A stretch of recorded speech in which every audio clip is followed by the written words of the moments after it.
ஞான பிச்சுக்காரி பீச்சுவோ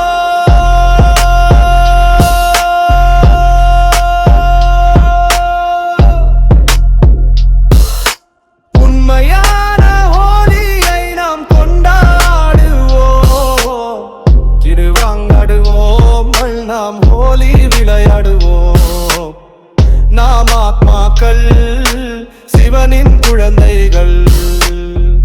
ஆத்ம நினைவின் திலகத்தை அணிவோம்.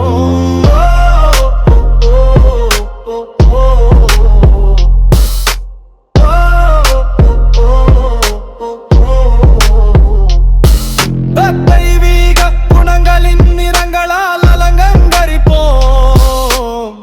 சத்தினிமையான சொற்களை பேசுவோம்.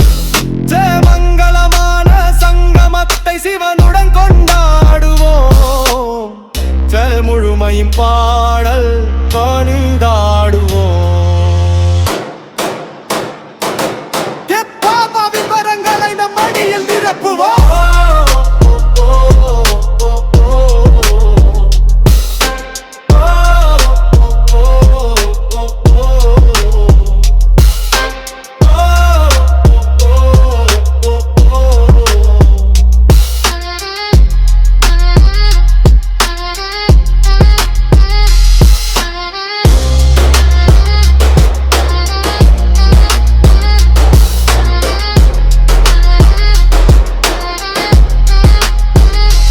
உண்மையான ஓலியை நாம் கொண்டாடுவோம். ஞான பிச்சுக்காரி பீச்சுவோம்.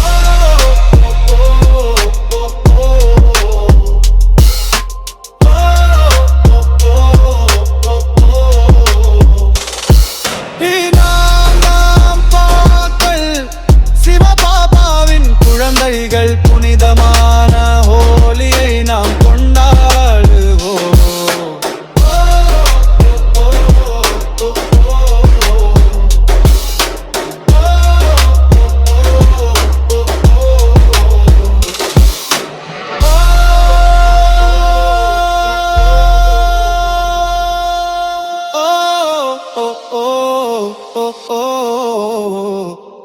ஓம் சாந்தி.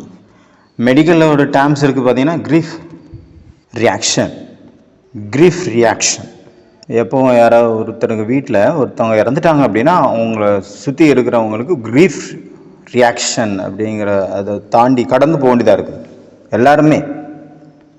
எல்லாருக்குமே இந்த ஸ்டேஜஸ் வரும். கிரீஃப் ரியாக்ஷன் ஃபஸ்ட்டு ஸ்டேஜ் பார்த்தீங்கன்னா டினையலாக இருக்கும். டினையல் ஸ்டேஜ், அதாவது அதை ஏற்றுக்க மாட்டாங்க. இன்னார் இறந்துட்டார் அப்படிங்கிறது அவங்களால ஸ்வீகாரம் பண்ண முடியாது.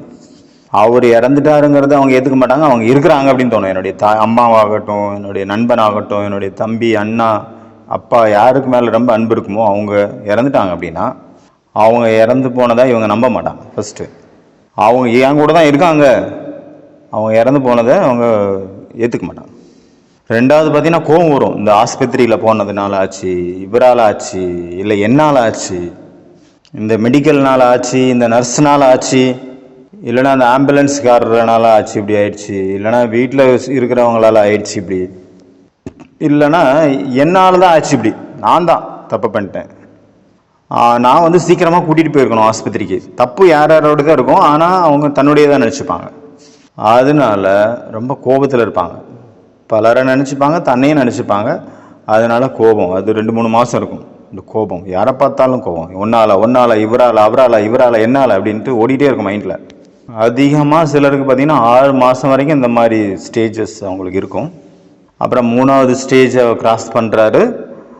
அப்போ வந்து யார் இறந்து போனாங்களோ அவங்களுடைய உருவம் அவருக்கு தெரிய ஆரம்பிக்குது. அவர் வந்து இவர் கூடவே இருக்கிற மாதிரி ஃபீல் ஆகும், அவர் பேசுகிற மாதிரி ஃபீல் ஆகும். அவருக்கு என்ன தோணும், அவர் இருக்கார், அவருக்காக டீ போடுவார், எப்படி முன்னாடி போட்டுட்டு இருந்தாரோ டீ, அதே போல் டீ போடுவார். அவர் வந்து உயிரோடு இருக்கும்போது என்னெல்லாம் பண்ணுவாங்களோ அதை இப்போவும் பண்ண ஆரம்பிச்சுடுவாங்க. அவர் கனவுல தெரிவார், நனவுலையும் தெரிவார். எவ்வளோக்குள்ள அதிகமாக அந்த ஆத்மா கூட அட்டாச்மெண்ட் இருக்குமோ அந்த அளவு அதிகமாக இந்த மாதிரி ஸ்டேஜஸ் ரொம்ப நாளைக்கு நீடிக்கும். 4வது ஸ்டேஜ் இந்த மாதிரி ஆனப்புறம் என்ன ஆகும், தானாகவே டிப்ரெஷனில் போயிடுவான், மென்டல் ஆயிடுவான். அப்போ அதுவே ஞானியாக இருக்காருன்னு வச்சுக்கோங்க, எல்லாருக்கும் முன்னாடியும் காட்டுறதுக்காக நான் அழலை பாருங்க, எங்கள் அம்மா இறந்து போயிட்டாங்க நான் அழலையே அப்படின்னு எல்லாருக்கும் முன்னாடியும் காட்டுறதுக்காக அவர் அழாமல் இருந்துட்டாருன்னு வச்சுக்கோங்க. அழுதுட்டா பிரச்சனை இல்லை, அழாமல் உள்ளுக்குள்ளே அடக்கி வச்சுக்கிறார் அப்படின்னா, எனக்கு தான் தெரியுமே ஆத்மா அழியாதது, அழிக்க முடியாதது, இந்த சரீரம் தான் அழிந்து விட்டது, அதனால அவர் அழவே இல்லை. துக்கம் அதிகமாக இருந்து அட்டாச்மெண்ட் அதிகமாக இருந்தது, அப்படி இருக்குது, ஆனாலும் அழலை அவர் அப்படின்னா, அதனால இந்த மாதிரி ஆட்கள் சீக்கிரமாக டிப்ரெஷனில் போயிடுறாங்க மற்றவங்களை விட. ஏன்னா இவர் அழலை உள்ளே வச்சுருந்தார்ல, அது அமுக்கி வச்சுருந்தது வெடிச்சு செதிரும். அப்புறம் லாஸ்ட் ஸ்டேஜ் அவங்க ஸ்வீகாரம் பண்ணிப்பாங்க, ஏற்றுப்பாங்க, அப்புறம் நார்மல் ஆயிடுவாங்க. சிலர் பார்த்தீங்கன்னா இந்த ஸ்டேஜஸ்லேயே தவிச்சிட்டு இருப்பாங்க, இதுலேருந்து வெளியில் வரவே முடியாத நிலையில் இருப்பாங்க, வரவே முடியாது அவங்களால. நிறைய பேர் அப்படி இருக்காங்க, அவங்களுக்கு நிறைய ட்ரீட்மெண்ட் கொடுக்க வேண்டியதாக இருக்கும்.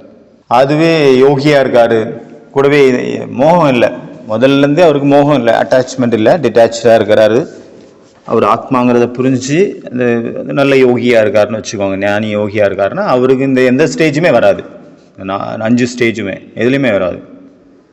கொஞ்சம் துக்கம் வரும் ஃபஸ்ட்டு ஆரம்பத்தில், அப்புறம் சரியாயிரும், அப்புறம் நார்மல் ஆயிடுவாங்க. சிலருடைய வீட்டில் பார்த்தீங்கன்னா 20 வருஷம் ஆச்சு அவங்க பையன் இறந்து போய், ஆனாலும் இன்றைக்கி நீங்கள் போனாலும் அதே விஷயத்தை தான் பேசுவாங்க மறுபடியும். 20 வருஷமாக அதே கதை தான் ஓடிட்டுருக்கு. ஏன்னா அதை தவிர அவங்கள்ட்ட வேறு டாப்பிக்கே இல்லை பேசுகிறதுக்கு. இப்போ வரைக்கும் அதே கேள்வி கேட்டுட்டு இருப்பாங்க. அன்றைக்கி ராத்திரி எக்ஸாக்டாக என்ன நடந்தது என்ன அப்படின்னு தான் கேட்பாங்க. எல்லா எக்ஸ்பிளனேஷனும் அவங்கள்ட்ட இருக்கும், அவங்களுக்கு தெரியும், ஆனாலும் அதே கேள்வி தான் மறுபடியும் கேட்பாங்க. கரெக்டாக நடந்தது என்ன, அதாவது மனிதர் அந்த ஆள் அந்த மனிதர் என்ன பண்ணுறாரு, அந்த கடந்து போன விஷயங்களில் கைதி ஆகிட்டார், அதால் கட்டப்பட்டுருக்காரு. அப்போ ஹோலி அப்படின்னு என்ன அர்த்தம், இந்த எல்லாத்துலேருந்தும் விடுபட்டுறது, எல்லாத்துலேருந்து முக்தி அடைகிறது. மகாவீரோட ஒரு சிஷ்யர் இருந்தார், ரொம்ப க்ளோஸ் அவருக்கு பேர் கௌதம். எப்படி புத்தருக்கு ஆனந்த் அப்படின்ற ஒரு சிஷ்யர் இருந்தார், ரொம்ப க்ளோஸாக இருந்தார், அதே போல் எப்போ மகாவீர் இறந்து போனாரோ அப்போ அவர் அங்கே இல்லை, அந்த கௌதம்ங்கிறவர். அப்போ ரிட்டர்ன் வந்தப்புறம் எல்லாம் சொல்கிறாங்க இப்படி இறந்துட்டாருன்னு, அவர் அங்கேயே உட்காந்துட்டார். இது கேள்விப்பட்டதுமே அதே இடத்துல உட்காந்துட்டார். எப்போ மகாவீர் பயங்கரமாக ஆள ஆரம்பிச்சிட்டாரு, எப்போ மகாவீர் இருந்தாரோ அப்போவே என்னால் சம்பனமாக முடியல, முழுமை நிலை அடைய முடியல. அரிஹந்த் அப்புறம் தீர்த்தகர் அப்படிங்கிற அந்த ஸ்டேஜ், நம்ம கர்மாதி ஸ்டேஜ் சொல்கிற மாதிரி அந்த நிலை வரைக்கும் என்னால் அடைய முடியல. இப்போ அவர் போயிட்டாரே, இப்போ என் நிலைமை என்ன ஆகும் அப்படின்னு சொல்லி அழ ஆரம்பிச்சிட்டார். அப்போ அவர் கேட்குறாரு, மகாவீர்ஜி போகும்போது சரீரம் விடும்போது என்ன நினச்சாரா அப்படின்னு. ஆமாங்கிறாங்க. ஒரு செய்தி கொடுத்தாரு, நீ உலகத்தை விட்டுட்டு வந்துட்ட என்கிட்ட, அப்புறம் ஏன் என்ன பிடிச்சிக்கிட்ட அப்படின்னு கேட்டார், அப்படின்னு சொன்னார். அதனால் நான் உன்னுடைய சம்பூர்ண நிலைக்கு பாதகமாக இருக்கின்றேன் அப்படின்னாராமா. புத்தர் கூட தன்னுடைய சிஷ்யர்களுக்கு சொன்னார், வழியில் எங்கேயாவது போகும்போது என்ன பார்த்தீங்கன்னா என் தலையை கட் பண்ணிடுங்க, ஏன்னா நான் கூட உங்களுடைய முன்னேற்றத்திற்கு தடையாக இருக்கின்றேன் அப்படின்னார். உங்களுடைய பிரகாசமாக நீங்களே ஆகுங்கள், மற்றவங்களை அதில் வைக்காதுங்க, அதுக்கு நிமித்தமாகும் நீங்கள் தான் ஆகணும். மற்றவங்கள வச்சிங்கன்னா அவங்க விட்டுட்டு போயிடுவாங்க பாதியிலே, அவங்க கேரண்டி கிடையாது இல்லையா. யாரையுமே ஆதாரமாக வச்சுக்காதுங்க. யாரோ ஒருத்தவங்களை நான் ஆதாரமாக வச்சுக்கிட்டேன், யார்கிட்ட இருந்தால் ஹெல்ப் எடுத்துக்கிட்டேன், யாரை என்னுடைய முழுமையாக என்னுடையவர் அப்படின்னு நான் பிடிச்சி வச்சுக்கிட்டேன் அப்படின்னா, அப்போ எப்போ அவர் சரீரம் விட்டு போவாரோ இல்லை எப்போ அவர் நம்மளை ஏமாற்றுவாரோ அப்போ அந்த நேரத்தில் நமக்கு ரொம்ப அதிகமான வலி இருக்கும். எந்த அளவு அதிகமாக நம்ம பிடிச்சிருப்போமோ அந்த அளவு அதிகமாக துக்கம் நமக்கு கிடைக்கும் அதை விடும்போது. அதனால் உலகத்தினுடைய நாடகத்தை பார்த்தவாறே திரிகால தரிசி ஸ்திதியில் இருக்கணும். அதுதான் சாட்சி அவஸ்தைன்னு சொல்லியிருக்காங்க. இப்போ ஹோலியினுடைய அடையாளம் என்ன, ஃபஸ்ட்டு அது கலரில் கலரை பூசிக்கிறது. ரெண்டாவது பாஸ்ட் இஸ் பாஸ்ட், முடிஞ்சது தான். தன்னைத்தானே பார்க்கணும், செக் பண்ணணும். நான் கடந்து போன எந்த ஒரு விஷயத்தை அடிக்கடி ரிப்பீட் பண்ணிகிட்டு இருக்கேன் அப்படின்னு, அது முடிஞ்சு போச்சு, வேறு சீன் வந்துருச்சு, ஆனாலும் அதே ரிவைஸ் பண்ணிகிட்டு இருக்கிறான்.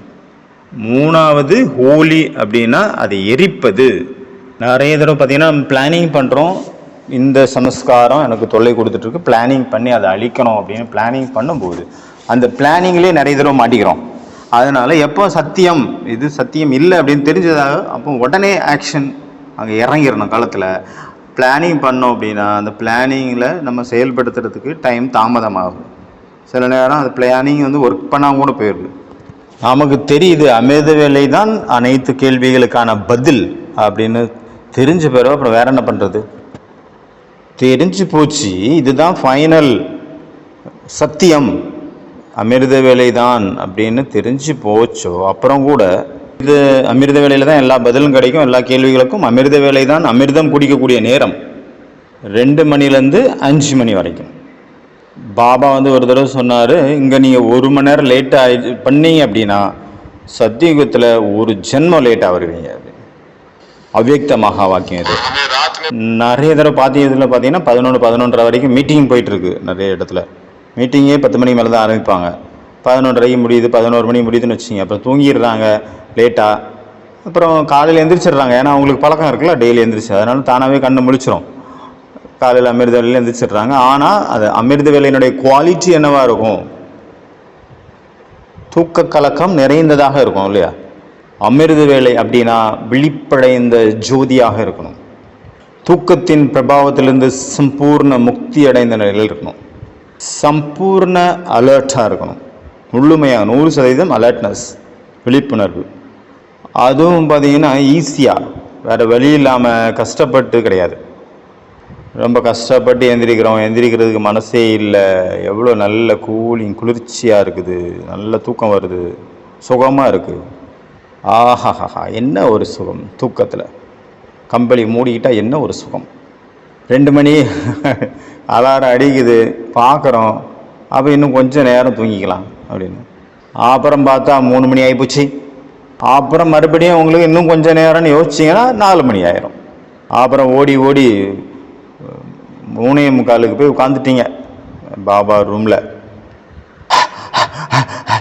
மூச்சு முட்டிட்டு ஓடி போய் உட்காந்துட்டீங்க. எப்படியும் உட்காந்துட்டீங்க. நான் ஆத்மா, பாபா டீச்சர் சத்குரு நீங்கள் தான், நான் ஆத்மா.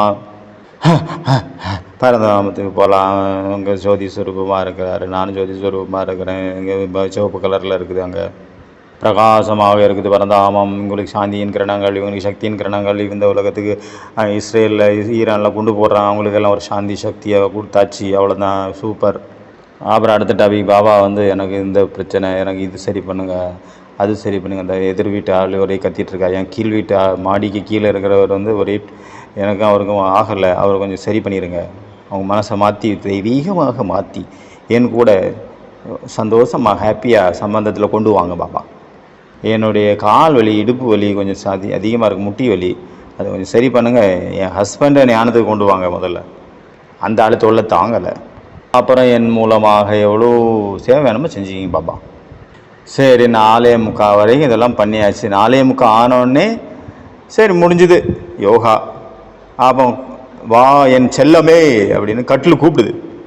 மறுபடியும் எல்லாத்தையும் விட்டுத்தல், உடனடியாக வா குழந்தாய், செல்லமே, அன்பே அப்படின்னு கூப்பிடுது. எல்லாத்தையும் விட்டு இந்த மனன சிந்தனை எல்லாமே ஜாஸ்தி ஓவராக பண்ணியாச்சு, ஓவராக போச்சு. வேண்டாம், போதும். உடம்புக்கு தூக்கம் வேணும், 6 மணி நேரம் முழுமையான தூக்கம் வேணும். வா, இன்னும் 6 மணி நேரம் ஆகலை, தூங்கு வா. சோஜாவ ராஜகுமாரி அப்படின்னு பாட்டு உள்ள பாடுது, அந்த கட்டில் பாடுது. அப்புறம் தூங்கிடுறோம். அப்புறம் எந்திரிக்கிறோம் 6:30 6 மணிக்கு எந்திரிக்கிறோம், கிளாஸுக்கு போகணும் அப்படின்ட்டு. அப்போ எந்திரிக்கும் போது நமக்கு என்ன ஃபீல் ஆகுது? இப்போ தான் முதல்ல இன்றைக்கி காலையில் அமிர்தத்தில் எந்திரிச்சதெல்லாம் ஞாபகம் இல்லை, இப்போ தான் எந்திரிக்கிறோம் போல் அப்படின்னு தான் தோணும். காலையில் அமிர்த வேளையில் ஒரு டிஸ்டர்பன்ஸ் ஏற்பட்டதில்ல, அது எல்லாம் அதுலேருந்து விடுபட்டாச்சு. அந்த மாதிரியான தினச்சரியம் போயிட்டுருக்குது. அதனால் எப்போ உங்களுக்கு தெரிஞ்சிடுச்சோ இதுதான் பண்ணணும் அப்படின்ட்டு, அந்த நேரத்தில் வந்து பிளானிங் பண்ணக்கூடாது, டேரெக்டாக ஆக்ஷனில் இறங்கிடணும். பாபா சொல்கிறதில்ல, சேவை காலத்தில் குதிங்க, அந்த மாதிரி குதிச்சிடணும், யோசிக்கக்கூடாது. இத்தனை வருஷமாக நம்ம என்ன பண்ணிகிட்ருக்கோம்? பிளானிங் தான் பண்ணிகிட்ருக்குறோம். ஏதாவது நடந்துதா? ஒன்றும் நடக்கலை. பிளானிங்கே ரொம்ப முக்கியம். ஆனால் இது வந்து நிறைய வருஷமாக பிளானிங் பண்ணியாச்சு, ஆனாலும் நடக்கலை ஒன்றும். அதனால வேறு ஏதாவது பண்ணுங்கள். இப்போ நமக்கே நிறைய தடவை அனுபவம் இருக்கும். ஏதாவது ஒரு டிஷ் நம்ம ரெடி பண்ணுறோம் அப்படின்னா நிறைய பிளான் பண்ணி பக்காவாக எல்லா சாமானும் கரெக்டாக அளந்து எடுத்து தராசில் அளந்து வச்சாச்சு. எவ்வளோ டைம் கொடுக்கணும், அவ்வளோ கன்சிஸ்டன்சி எல்லாம் கொண்டு வந்தாச்சு. ஆனாலும் நம்ம அதை செஞ்சோம் அப்படின்னா அங்கே ஃபெயில் ஆயிரும். அதுவே சில நேரத்தில் கடகடன்னு டைம் ஆயிடுச்சு, இன்னும் 5 minutes தான் இருக்குது, ஒரு கேக் ரெடி பண்ணோன்னா டக்கு டக்கு அதை எடுத்தோம் இதை எடுத்தோம் ஜலிச்சோம், இதை மிக்ஸ் பண்ணோம் அதை மிக்ஸ் பண்ணோம், நல்ல பட்டர் ரெடி பண்ணியாச்சு, கன்சிஸ்டன்சி கரெக்டு, கொண்டு ஓவனில் வச்சாச்சு, பார்த்தா ரெடி ஆகி சூப்பராக வந்துருக்கும் சாஃப்டாக. இந்த மாதிரி கூட நடக்கும். பிளானிங்கே இல்லாமல் சில நேரத்தில் நல்லா வரும், சில நேரத்தில் பிளானிங் பண்ணால் கூட சொதப்பிடும். அதனால் சில விஷயங்களில் அதிரடி தான் ரொம்ப முக்கியம், அதிரடி ஆட்டம். சில இடத்துல நிதானமான ஆட்டம் ரொம்ப முக்கியம். டெஸ்ட்டில் போய்ட்டு அதிரடி ஆடக்கூடாது, நிதானமாக ஆடணும். 1 டேயில் 2020 வேகமாக ஆடணும். அந்த மாதிரி. மூணாவது என்ன அடையாளம்? எரிக்கிறது. ஹோலி. இப்போ நான் இன்றைக்கி ஹோலி தானே, பாருங்கள் ஹோலியில் வந்து அந்த நார்த் இந்தியன்ஸு எரிப்பாங்க பாருங்கள். ஹோலி அப்படின்னா என்னது? எரிக்கிறது. 3வது பாயிண்ட்டு. இன்றைக்கி வந்து ஹோலி, நீங்கள் போய் பாருங்கள், எல்லோரும் எரிப்பாங்க.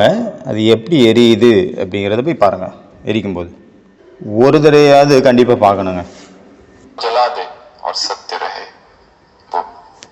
இது வந்து விவேகத்தின் அக்னி, அது எரியணும். அந்த பிரகலாதன் அப்படி ஜீவித்திருக்கணும். இந்த மாதிரி அக்னி, அந்த விவேகத்தின் அக்னியை தனக்குள்ள விழித்தலை வைக்கணும், உயிரோடு வச்சுருக்கணும்.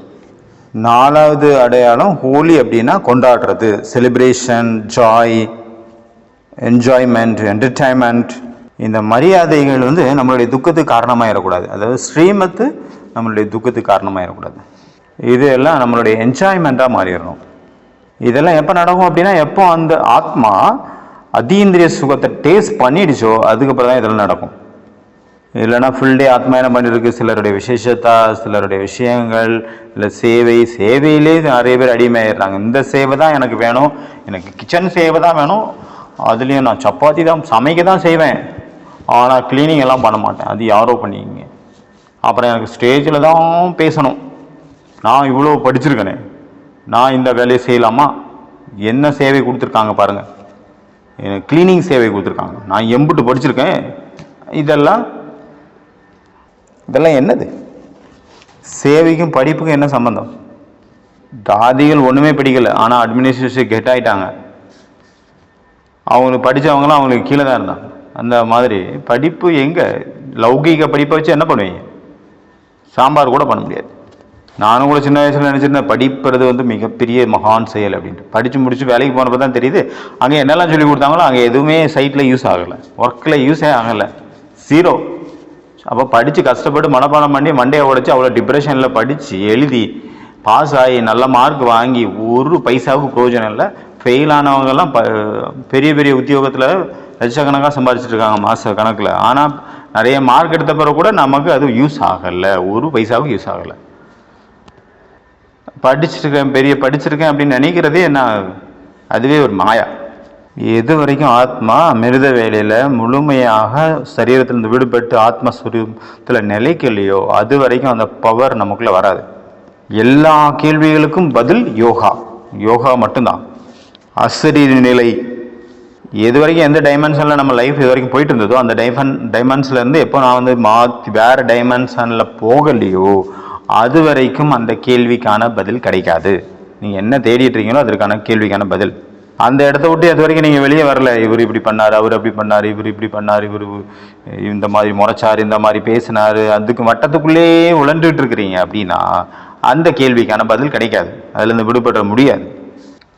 எப்போ பதில் கிடைக்கும் அப்படின்னா அதுலேருந்து எப்போ நீங்கள் வெளியே வர்றீங்களோ அப்போ தான் பதில் கிடைக்கும். ஸ்கிரிப்ட் ரைட்டர்ஸ் இருக்காங்களே, அந்த கதைக்கு வந்து சினிமாவில் கதை வசனம்லாம் எழுதுகிறவங்க, ஸ்டோரி எழுதுகிறவங்க, இல்லைன்னா ரைட்டர்ஸு, அவங்க அதை எழுதுறதுக்காக என்ன பண்ணுறாங்கன்னா ஃபாரினுக்கே போயிடுறாங்க. அந்த நாட்டையே விட்டு வேறு நாட்டுக்கு போயிடுறாங்க கதை எழுதுறதுக்காக. அங்கே உள்ள டைம் ஜோன் வேறு, எல்லாமே வேறு, கல்ச்சர் வேறு, லாங்குவேஜ் வேறு, மனிதர்கள் வேறு, எல்லாருமே புதுசாக இருக்கிறனால மனிதர்களும் புதுசாக இருக்காங்க. அதனால் அவங்களுக்கு புது புது ஐடியா வருது. அந்த இடத்துக்கு போனோன்னு அந்த ஜோன்லேருந்து மாறி வேறு ஜோனுக்கு போயிட்டாங்க இல்லையா. நம்ம வேற எந்த தேசத்துக்கும் போக வேண்டிய அவசியம் இல்லை. இந்த சரீரம் என்ற தேசத்திலிருந்து விடுபடணும். அது எப்போ நடக்கும்? அதிகாலை அமிர்த வேலை நேரம். அதனால் கொண்டாடுறது. ஹோலி அப்படின்னா 4வது பாயிண்ட் என்ன பார்த்தோம்? கொண்டாடுவது, செலிப்ரேஷன். இந்த அமிர்த வேலை, முரளி கிளாஸ், இந்த ஸ்ரீமத் மரியாதைகள் எல்லாமே நம்மளுடைய ஆனந்தத்தை அதிகப்படுத்தக்கூடியதாக இருக்கணும். நம்ம என்னெல்லாம் பண்ணுறோமோ எல்லாமே நமக்கு அந்த மாதிரி இருக்கணும். வலுக்கட்டாயமாக பிடிவாதமாக வேறு வழியே இல்லை, அந்த மாதிரி இல்லை. எங்கே வேறு வழி இல்லாத ஒரு வலுக்கட்டாயமான ஒரு நிலையில் நம்ம மாட்டிகிட்டு இருக்கிறோமோ, எங்கே அமுக்கப்பட்டிருக்குதோ அந்த இடத்துல டிப்ரெஷன் கண்டிப்பாக வந்துடும். எல்லாருக்கும் காட்டுறதுக்காக செய்கிறாங்க, ஒரு ஆடம்பரமான காரியங்கள் செஞ்சிடுறாங்க. எல்லாருக்கும் காட்டணும் இல்லை, தெரியணும் இல்லை, அதுக்காக. எங்கே ஆடம்பரம் இருக்குதோ, எங்கே ஷோ பண்ணுறக்கூடிய விஷயம் இருக்குதோ, அப்போ அங்கே அழுத்தம் அங்கே ஸ்டார்ட் ஆகுது, மன அழுத்தம். நம்மளுடைய நேச்சுரலான சுபாவம் என்னவோ, நல்ல சுபாவம் அது இருக்கிறது இல்லை. எந்நேரமும் மற்ற இதை சார்ந்து தான் இருக்கிறோம். நம்மளாவே இருக்கிறதில்ல, நாமளாவே இருக்கிறதில்ல. பாபா சொன்னார் கம்பைண்டாக இருங்க அப்படின்ட்டு. ஆனால் கம்பைண்டாக இருக்கிறது இல்லை, எப்போவுமே வெளியே தான் இருக்கிறோம், சோனை விட்டு.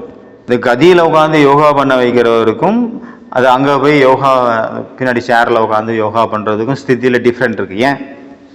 ஏன் அந்த இடத்துக்கு போயிட்டாங்கன்னா கொஞ்சம் நிச்சயந்தாயிரும், கவலை இல்லாத நிலை வந்துடும். கொஞ்சம் தூக்கம் கலக்கம் வந்துச்சு, தூங்கி விழுந்துட்டேன், இல்லைன்னா கொட்டாய் வந்தால் கூட பிரச்சனை இல்லை. அங்கே இருந்தால் கதியில் உட்காந்தா தூக்கம் வருதா என்ன, வருமா என்ன? தூக்கம் வந்தால் கூட வந்த தூக்கம் கூட ஓடி போயிடும். எதனால் அலர்ட்னஸாக இருக்கிறோம் அப்படின்னா, யாரோ என்ன நிறைய பேர் பார்த்துட்டு இருக்கிறாங்க. இதில் பாசிட்டிவும் இருக்குது, பார்த்தீங்கன்னா நெகட்டிவும் இருக்குது, ரெண்டுமே இருக்குது. நம்ம 100% அந்த கான்சியஸில் போயிடுறோம். அதனால் யோசிச்சு பாருங்கள், பகவான் என்னை சதா அனுதினமும் அனுசனமும் என்னை பார்த்துட்டு இருக்கிறாரு. நான் என்னெல்லாம் செய்யணுமோ அது மற்ற எந்த ஒரு மனிதரையும் குஷிப்படுத்துறதுக்காக இல்லை, என்ன நான் திருப்திப்படுத்துறதுக்காக, என்னுடைய செல்ஃப் சாட்டிஸ்ஃபேக்ஷனுக்காக நான் இதை செஞ்சிட்ருக்கிறேன். சுய திருப்திக்காக பண்ணிகிட்ருக்கிறேன். அவர் பார்த்து என்ன புகழணும், இவர் என்ன நான் பெரிய சேவாதாரின்னு நினைக்கணும், நான் பெரிய ஸ்பீக்கர்னு நினைக்கணும், அந்த மாதிரி எல்லாம் இருக்கக்கூடாது. என்னுடைய ஆள் மனசினுடைய திருப்தி அந்த இடத்துல இருக்கணும். மற்றவங்களுக்காக செஞ்சோம் அப்படின்னா அங்கே திருப்தி இருக்காது. ஸ்வாந்த சுகாயே துளசி ரகுநாத் காதா. நான் என்னுடைய திருப்திக்காக இந்த துளசிதாஸ் ராமாயணத்தை நான் எழுதுகிறேன். என்னுடைய திருப்திக்காக, என்னுடைய சுகத்துக்காக நான் எழுதுகிறேன் இந்த ராமாயண கதையை அப்படின்னு அவருடைய ராமாயண புக்கில் எழுதியிருக்காரு, துளசிதாஸ் ராமாயணத்தில்.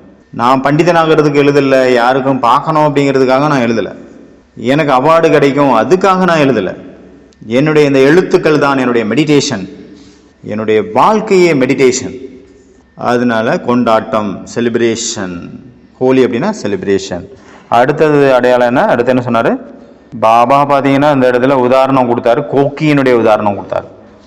அதாவது கோக்கின்னு ஒரு ஸ்வீட் ஒன்று இல்லையா, சின்னதாக ரவுண்டாக ஒரு 1/2 இன்ச்சு சைஸில் ஒரு ஸ்வீட்டு.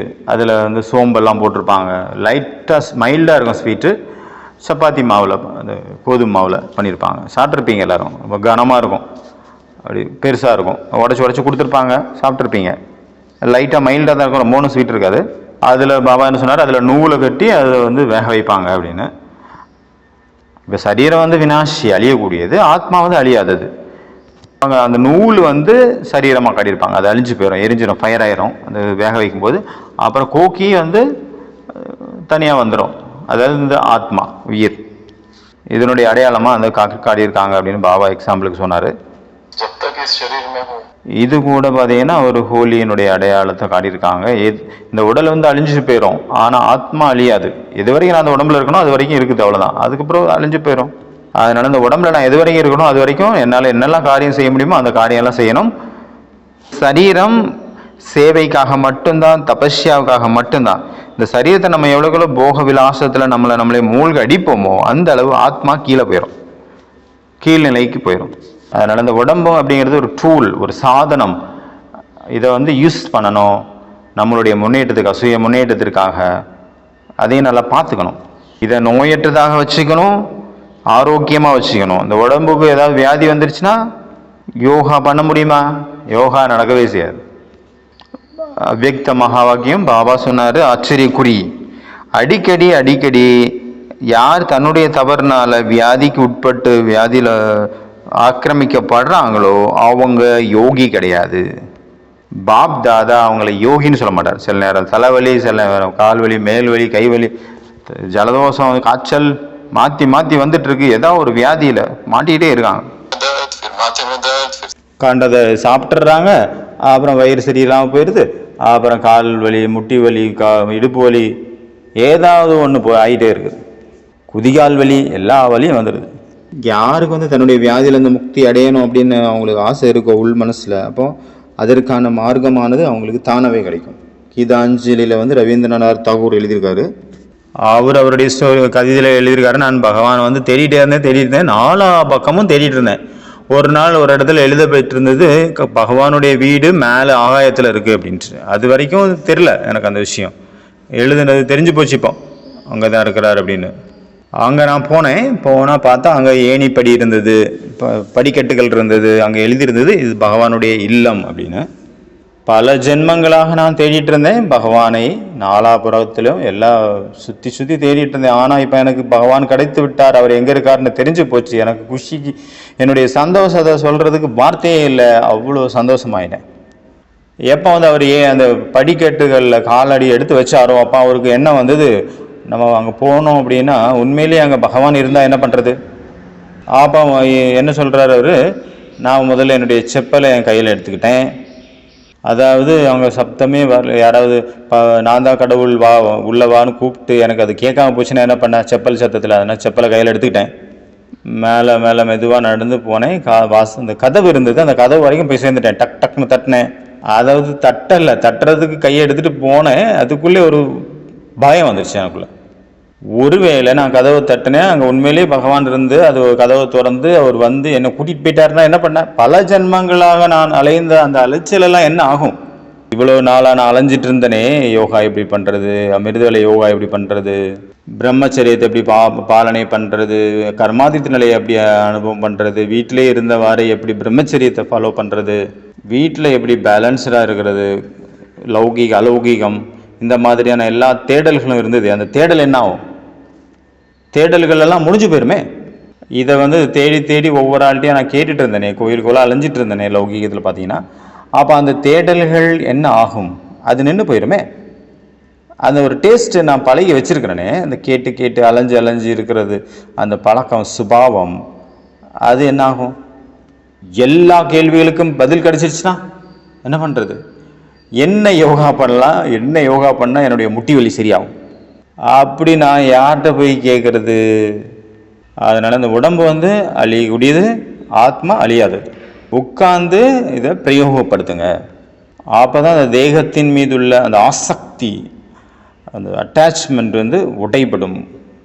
நம்மளுடைய மோகம் வந்து அதிகமாக மோகம் யார்கிட்ட இருக்குது, நம்மளுடைய உடம்பு மேலே தான் இருக்குது. ஒரு ஊசி குத்திருச்சு, லைட்டாக இங்கே செவத்தில் இடிச்சிட்டிங்கன்னா எவ்வளோ வலிக்குது இல்லை. இந்த உடம்பு மேலே தான் அதிகமான மோகம் இந்த உலகத்திலேயே. இந்த கன்னத்தில் வந்து ஒரு கருப்பு மார்க் வந்துருச்சு, பிளாக் மார்க் வந்துருச்சு அப்படின்னா அதை நீக்கிறதுக்கு எவ்வளோ போராடுறாங்க இல்லையா. அடுத்து ஹோலி அப்படின்னா ஹோலி ஹேண்ட்ஸ், பவித்ரதா, தூய்மை, அதாவது நிர்ணய சக்தி, அதாவது திரிகால தரிசிங்கிற சீட்டில் எப்போ நம்ம திரிகால தரிசிங்கிற சீட்டில் உட்காந்துருக்கோமோ அப்போ இதனுடைய ரிசல்ட் என்ன ஆகும், இதனுடைய இது என்ன ஆகும், எல்லாமே ஃபஸ்ட்டு சாட்சியாக இருக்கிறோம், அப்புறம் திரிகால தரிசியாக இருக்கிறோம், 3 காலம் அறிந்தவராக இருக்கிறோம், அப்புறம் டிசிஷன் மேக்கிங் அங்கே வந்துடுது. அதாவது நிர்ணய சக்தி, முடிவெடுக்கக்கூடிய சக்தி. அப்போ இந்த மாதிரி டிசிஷன் நம்ம எடுக்கும்போது அங்கே பச்சாதாபம் ஏற்படாது, தப்பு நடக்காது. இல்லைன்னா என்ன நடக்குது, தப்பு பண்ணுறாங்க பச்சாதாபப்படுறாங்க, இதுவே நடந்துட்டு இருக்குது. பாபாவுக்கு லெட்டர் எழுதுறாங்க, மன்னிப்பு கேட்குறாங்க, அப்புறம் அடுத்த நாள் அதே கதை தான் நடக்குது, சேம் ரிப்பீட். கடைசி பாயிண்ட்டு ஹோலி அப்படின்னா என்ன அர்த்தம் அப்படின்னா பாபாவனுடையவராக ஆவது. அது இந்த முரளியில் இல்லை, இது எக்ஸ்ட்ராவாக சொல்கிறேன். ஹோலி அப்படின்னா என்ன அர்த்தம், அவருடையவராக நாம் மாறிவிடுவது. தூய்மையை பற்றி பாபா நிறைய விஷயங்களை சொல்லியிருக்கிறாரு. உங்களுடைய பியூரிட்டி என்னது, பூஜைக்குரிய நிலை. உங்களுடைய பியூரிட்டி நியமப்படி பூஜை. சில நேரம் நீங்கள் கோவிலுக்கு போயிட்டு அந்த மூர்த்திக்கு முன்னாடி நின்றுட்டு அதை வணங்குங்க, பிரணாமம் பண்ணுங்க, அதுக்கு கும்பிடு போடுங்க. நம்ம இப்படி பண்ணுறோமா என்ன, பிகே எல்லாம் கும்பிட மாட்டோம்ல, கும்பிடக்கூடாதுல்ல. ஆனால் ஏன் பண்ணணும், நம்ம கும்பிடணும் கண்டிப்பாக. ஏன், இதில் கூட ஒரு சூட்சமான ரகசியம் இருக்குது. இப்போ வந்து ராமகிருஷ்ண பரமஹம்சர் வந்து ஒரு தடவை அவருடைய ஒரு ஃபோட்டோவை கிளிக் பண்ணாங்க. அது ஒரே ஒரு ஃபோட்டோ தான் இருக்குது. அந்த அவர் சமாதி நிலையில் இருக்கும்போது உள்ள ஃபோட்டோ, மெயினான ஒரு ஃபோட்டோ. அது வந்து இன்டர்நெட்டில் எல்லா இடத்துலையுமே கிடைக்குது. அவர் முற்றிலுமாக அந்த சமாதி நிலைக்கு போயிட்டார், யோகத்தில் டீப்பில் போயிட்டார். அந்த நேரத்தில் அந்த ஃபோட்டோ கிளிக் பண்ணியிருக்காங்க. அந்த ஃபோட்டோவை எப்போ வந்து ராமகிருஷ்ண பரமஹம்சர் பார்த்தாரோ அவரே அதை கும்பிட்டார் கையெடுத்து. அப்போ அவருக்கு அந்த ஃபோட்டோவை பார்த்து கும்பிட்டோன்னே எல்லாரும் கேட்குறாங்க, என்ன பண்ணுறீங்க நீங்கள் உங்கள் ஃபோட்டோவுக்கே வணக்கம் போடுறீங்களா, கும்பிடுறீங்களா அப்படின்னா, இல்லை நான் என் ஃபோட்டோவுக்கெல்லாம் கும்பிடலை, என்னுடைய ஃபோட்டோவில் அந்த ஒரு நிலை இருக்குல்ல, ஹை ஸ்டேஜ், அந்த உயர்ந்த தெய்வீக தன்மை, அந்த தெய்வீக தன்மைக்கு நான் கும்பிடு போடுறேன், அதை தான் வணங்குறேன், இந்த உடம்பை வணங்கலை, என்ன நான் வணங்கலை அப்படின்னு சொன்னார். ஒரு தடவை நான் பார்த்துருந்தேன், ஒரு தானேதாதி வந்து கிளாஸுக்காக கிளம்பிட்டு இருந்தாங்க. அப்போ அவங்க ரூமில் ஒரு கண்ணாடி இருந்தது. அப்போ அந்த கண்ணாடியை நின்று அவங்களே பார்த்துட்டு இருந்தாங்க. அவங்களே அவங்க முகத்தை பார்த்துட்டு இருந்தாங்க கண்ணாடியில். அவங்க கூட இருந்த சிஸ்டர்ஸ் எல்லாம் சொன்னாங்க, தாதி என்ன பண்ணிகிட்டு இருக்கீங்க, வாங்க டைம் ஆகுது, வாங்க வாங்க வாங்க அப்படின்னாங்க. லேட் ஆகிட்டு இருக்கு, வாங்க தாதி. என்னன்னா தாதி சொன்னாங்களா, இல்லை வெயிட் பண்ணுங்க, நான் திருஷ்டி வாங்கிட்டு இருக்கேன். யார்கிட்ட இருந்து திருஷ்டி வாங்கிட்டு இருக்கீங்க அப்படின்னாங்க. என்னுடைய ஃபோட்டோவிலிருந்து நானே திருஷ்டி வாங்கிக்கிறேன், அப்படியே ஸ்திரமாக நின்றுக்கிட்டு நான் எனக்கு நானே திருஷ்டி வாங்குகிறேன். அதனால் நம்மளுடைய தெய்வீகத்தன்மையை நாமளே பார்க்கணும்.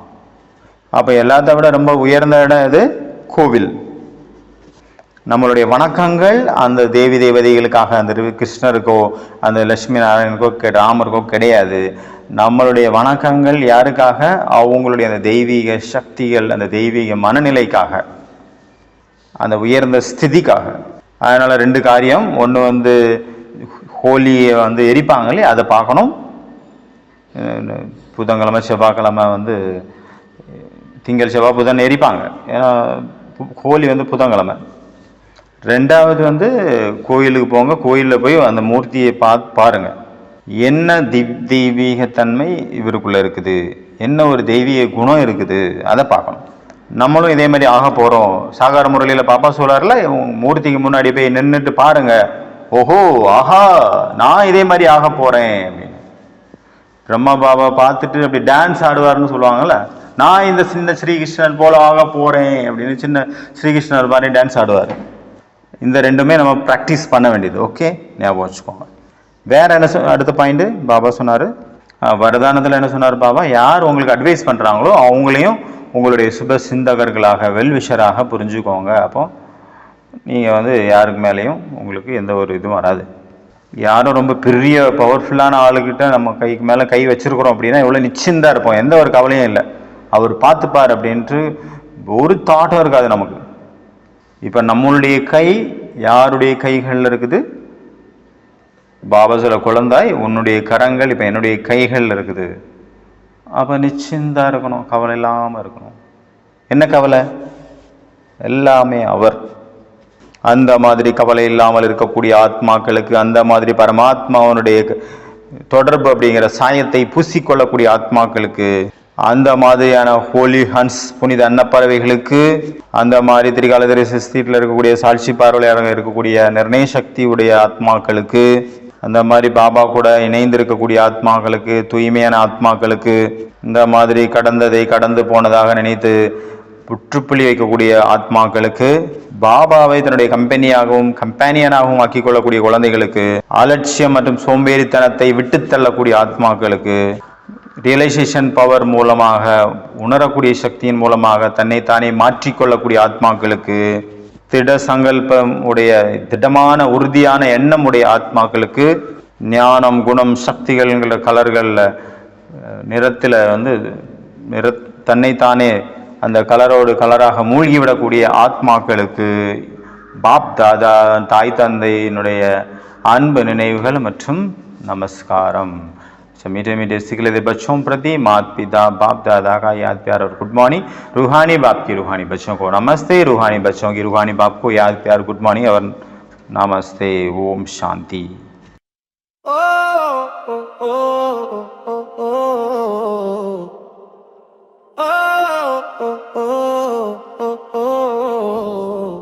ज्ञान पिचकारी पीछ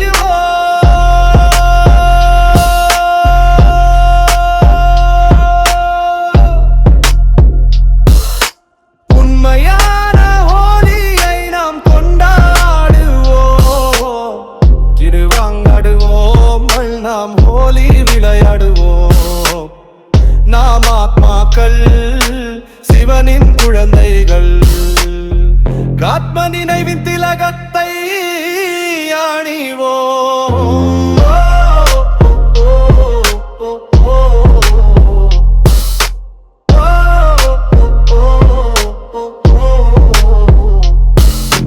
தெய்வீக குணங்களின் நிறங்களால் அலங்கரிப்போம், சத்தினிமையான சொற்களை பேசுவோம்.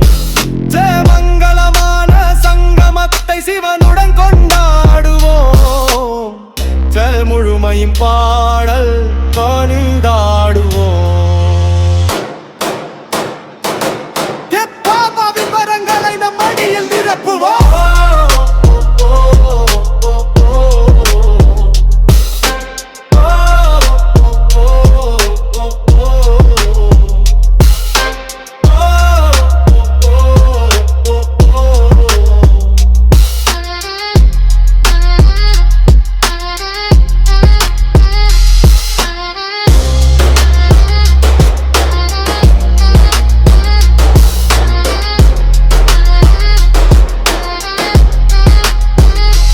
உண்மையான ஹோலியை நாம் கொண்டாடுவோம்,